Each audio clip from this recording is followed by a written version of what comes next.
Welcome to The Explainer. I'm so thrilled you're joining me today. If you look out your window right now, you're going to see our city. It's this massive, breathing network of roads, power grids, parks, and people. It's an incredibly complex ecosystem. But today, I actually want to talk about an ecosystem that's just as complex, but far more personal. I'm talking about your life. See, our lives as residents of this vibrant city, they function exactly like an interconnected urban ecosystem. And if we want to make sure that ecosystem doesn't just survive, but truly thrives, we really need to understand the architecture of human well-being. Which brings us to a question we really need to pause and ask ourselves. Are we actually flourishing? Or are we just, getting by in the daily urban hustle? Think about it like this.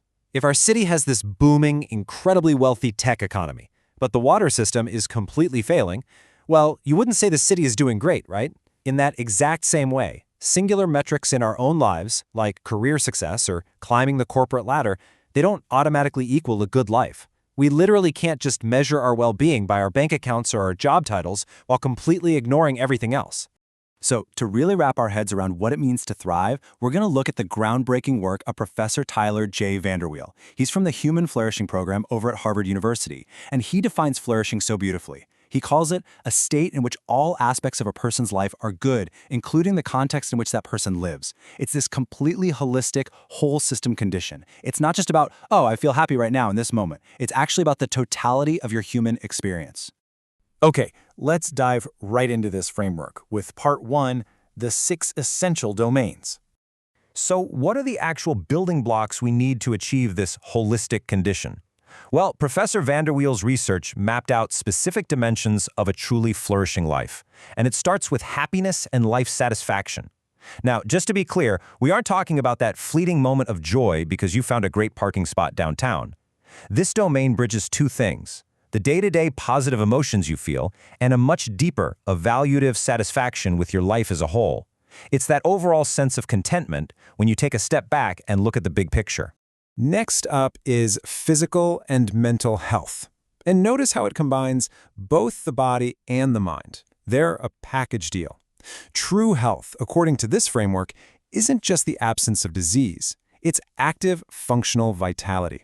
It's having the physical energy to actually navigate our busy streets, alongside the psychological resilience to handle the stresses and complexities of modern life without just crumbling under the pressure.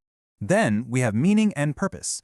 Honestly, this right here is the core of our inner drive. Meaning is that cognitive understanding that your life is significant. Purpose is the action part. It's having valued long-term goals. When your alarm goes off at 6 a.m. and you have to face that morning commute, this domain is your why. It's the sense that the daily city grind is actually directed towards something inherently worthwhile. Another absolutely vital pillar is character and virtue. And this one, it's completely missing from a lot of modern wellness trends. Flourishing isn't just about feeling good, it's about doing good. It focuses on how we actively choose to behave toward ourselves and toward our neighbors. It's all about ethical behavior, pursuing what is right, and having the wisdom and the fortitude to delay immediate gratification for a greater future outcome. We also really have to look closely at close social relationships. Humans are fundamentally relational creatures. There's just no way around it. We cannot flourish in isolation. This domain evaluates the depth and the quality of your social fabric, your friendships, your family, your ties to the community. Having supportive, loving, trusting bonds is absolutely essential. In fact, the research shows that loneliness and isolation are direct, severe threats to our physical and mental well-being. And finally, the 6th domain, financial and material stability.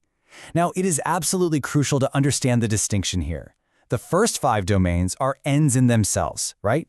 We want happiness, health, and good relationships for their own sake. But this 6th domain is a means.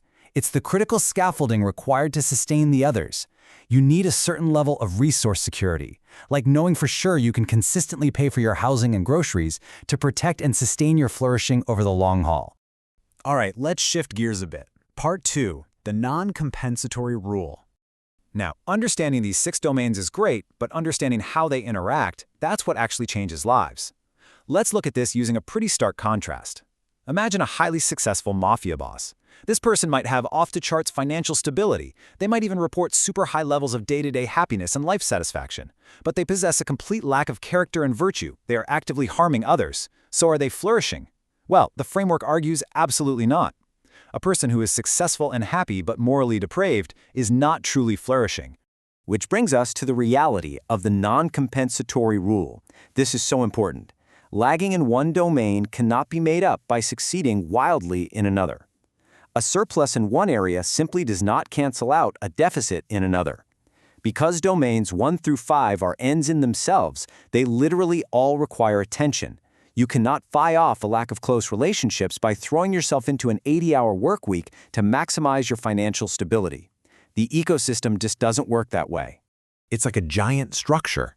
If one of these pillars crumbles, the entire roof sags, no matter how incredibly strong the other pillars are. Flourishing means flourishing across all domains. It's a holistic requirement. An ecosystem requires all its supporting structures to be completely intact. If you have deep meaning but failing physical health, or great wealth but total social isolation, your flourishing is incomplete. It's fragile. Okay, bringing it all back home. Part 3, Flourishing in Our City. So, how does this whole framework apply to us as residents, navigating our city together?